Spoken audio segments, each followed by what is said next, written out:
What's the post-pandemic job market going to look like? Well, stick around because in this video, I'm going to share with you what I think things are going to look like as a result of the Great Resignation.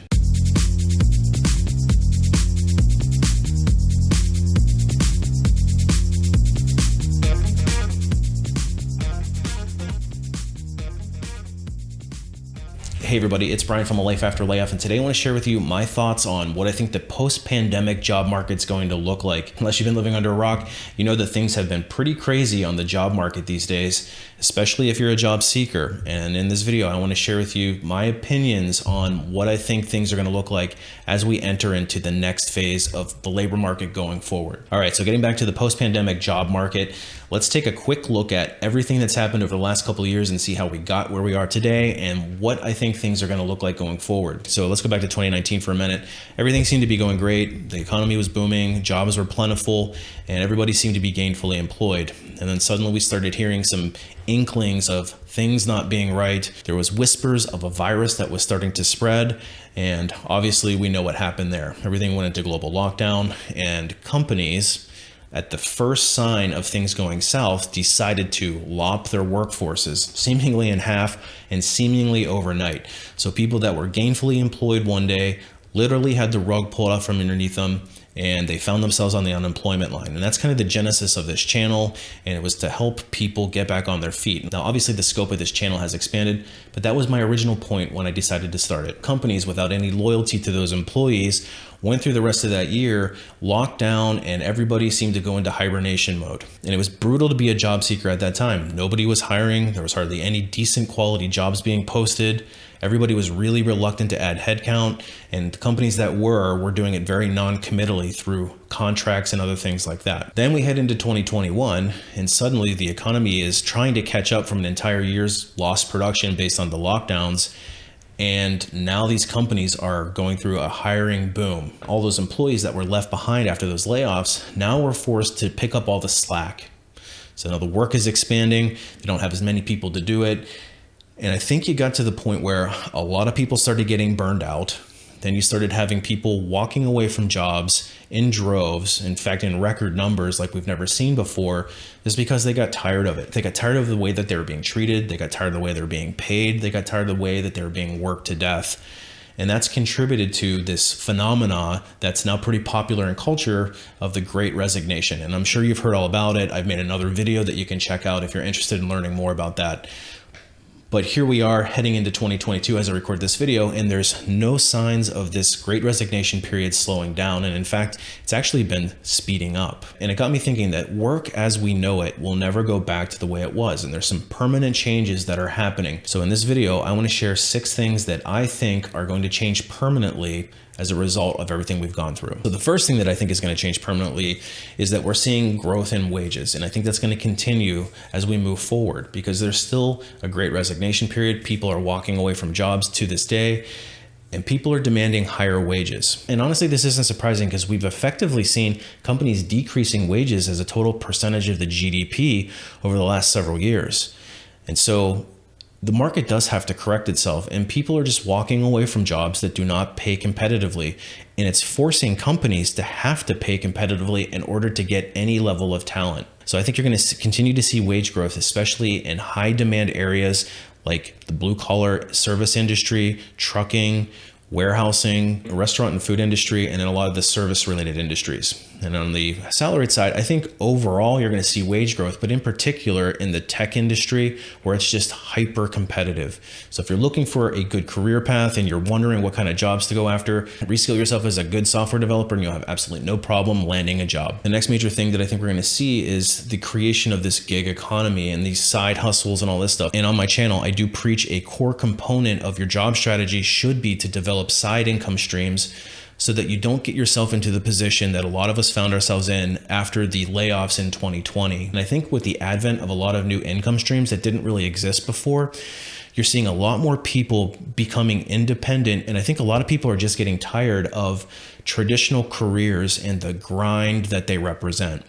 So a lot of people are just looking to shift into alternative ways of making income, or at least supplementing income and working less stressful lifestyles. And another interesting outcome of the lockdowns that we went through is a lot of jobs that were traditionally in the office suddenly became remote jobs. And as we started working from home, we started to realize that a lot of jobs that historically would require us to go into an office could actually be done very effectively from a home office. So suddenly you have all these companies sitting around with a bunch of empty office space on their hands. And you also have some organizations that have kind of an outdated view of company culture requiring you to go in and just show your face. And sure, there is some value to being able to talk to your coworkers directly. And honestly, a lot of us are not interested in going back to long commutes, sitting in traffic, dealing with all of those expenses just to have that face-to-face interaction. And some companies are struggling to adapt.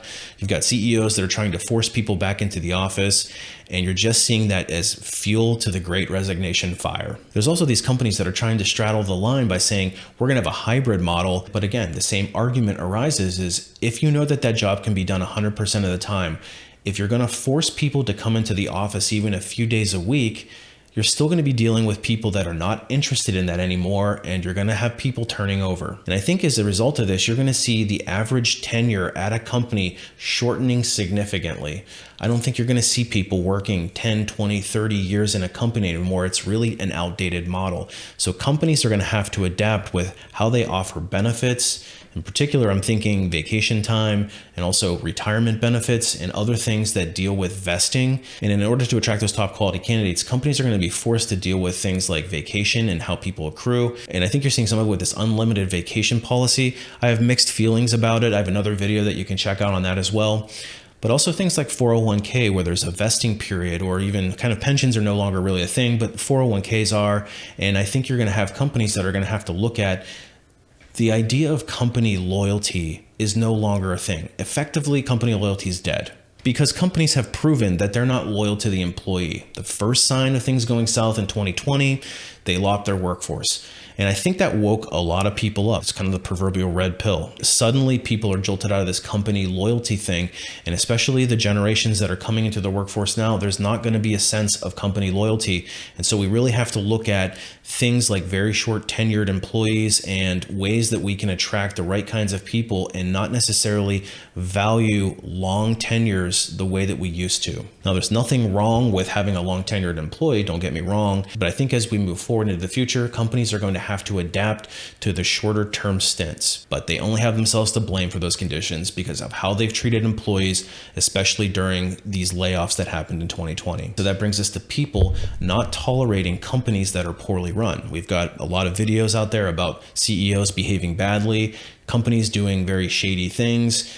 Employees will no longer be tolerating the toxic work environment, the toxic boss, this overworked employee, the long hours, the lack of work-life balance. All of those things are going to come into play, and people are going to continue to leave companies that don't treat them the right way.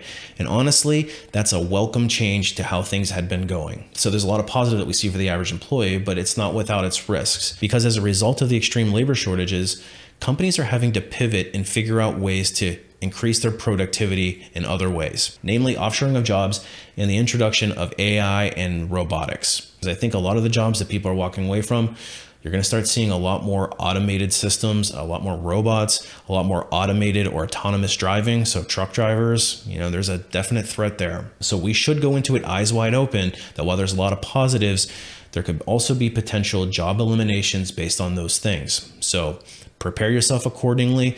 That's exactly why I created this channel. And I have a website called A Life After Layoff that helps you do that. So if you're somebody that's struggling in your job search and you're looking to retool yourself, I highly encourage you to go check that out. And I also have some training courses that represent some of my deepest and most intimate knowledge.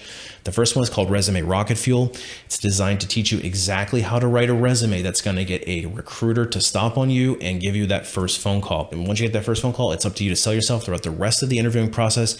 And that's where the Ultimate Job Seeker Bootcamp comes in. It's going to walk you through each step of that interviewing process and give you tools and tips on how to ace each step, ultimately to land that dream offer. So if you're somebody struggling, highly encourage you to check it out. I'm also available for some limited one-on-one private coaching if you think you need a little bit more help. So there you have it. There's my opinions on what I think the workforce is going to look like post-pandemic. Let me know what your thoughts are, how you think that the workforce is going to change as a result of everything that's been going on in the comments below.